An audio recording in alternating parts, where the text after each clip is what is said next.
Grace followed women around the house. Whenever a female visitor arrived, she'd stand close, watching carefully. She studied their faces, their voices, their smiles. Sometimes she'd tug at their clothes or hold their hands softly, then look up and ask the same question in her tiny voice. "Are you my mama?" The women often froze. Some smiled sadly and bent down to hug her. Some looked away, unable to answer. Others just shook their heads gently and said no. Grace never cried when they answered. She only nodded quietly, as though storing each disappointment in her small heart. Every morning, the first thing Grace asked was about her mother. Before food, before play. "Papa, where is my mama?" Chief Richard heard this question every single day. Each time, it cut deeper than the last. He'd carry her onto his lap, stroke her hair gently, and say the same words he had practiced many times. "She will come one day."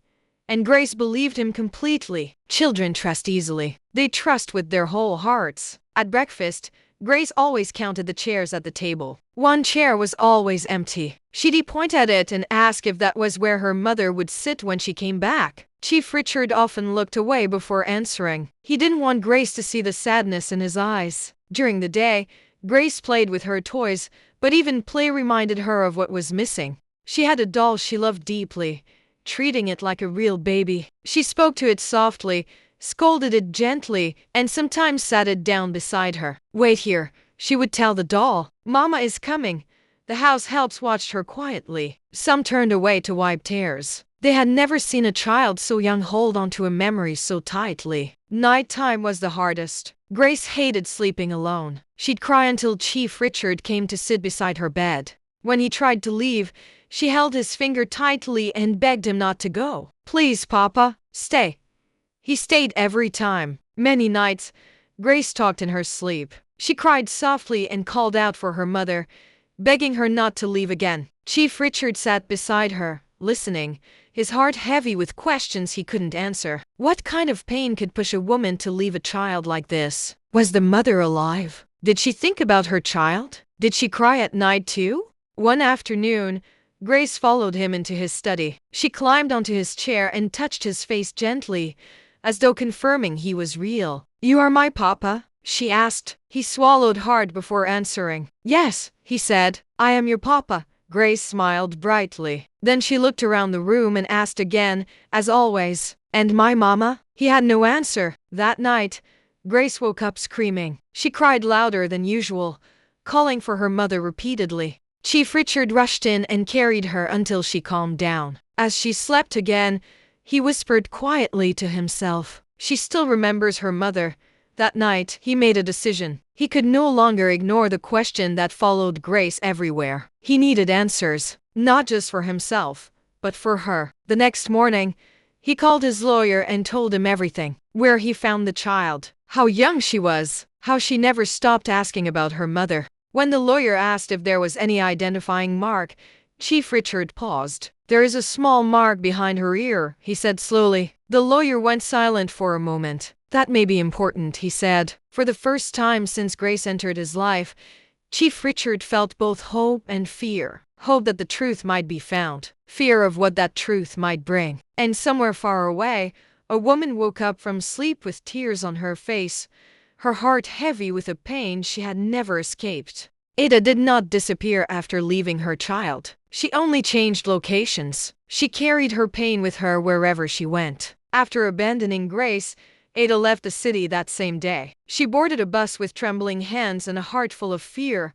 not knowing where she was going, only that she needed to run far away from her past. She relocated to another state where no one knew her name, her face, or her shame. She was barely 21 then. Life didn't become easy. It became quieter, but heavier. Ada found work as a house help, washing clothes, cleaning floors, cooking meals, and sleeping on a thin mat in a corner of a room. The pay was small, but it kept her alive. Every night, when the house was silent, Ada lay awake. Sleep refused to come easily. Whenever she closed her eyes, she saw the face of a little girl standing alone on the street. She heard a small voice calling her name, "Mama." Ada covered her ears, but the voice followed her. She cried silently so no one would hear. She told herself she did what she had to do, that she wasn't strong enough, that the child would have a better life without her. But her heart did not agree. Sometimes she'd wake up suddenly, her body shaking,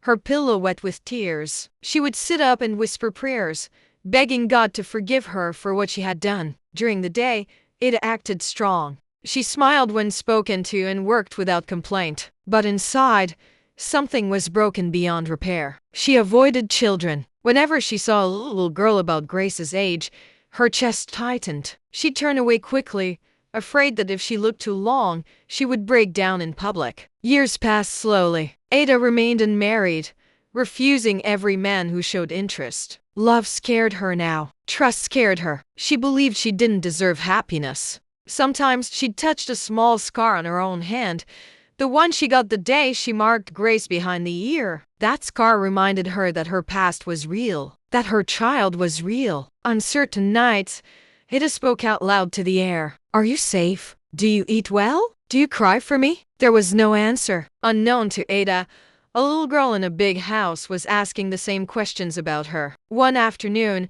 Ada was sent on an errand by her madam. As she passed a roadside newspaper stand, her eyes caught a picture. She stopped suddenly. Her heart skipped. It was a photograph of a young child, smiling brightly beside an old man. The headline spoke of a wealthy businessman and his adopted daughter. Ada leaned closer. Her hands shook. Then she saw it. The small mark behind the child's ear. Her knees became weak. "That is my child," she whispered. Ada didn't know how her child ended up there. She didn't know who the man was, but she knew that mark. She had made it with her own hands. Tears flowed freely as she stepped back from the stand. For the first time in years, Ada knew where her child was. And for the first time, fear replaced guilt. Because finding her child meant facing the truth she had been running from. Thank you so much for watching. What do you think Ada will do next? Let me know in the comments. Don't forget to like this video and subscribe so you don't miss the next episode. See you in the next one.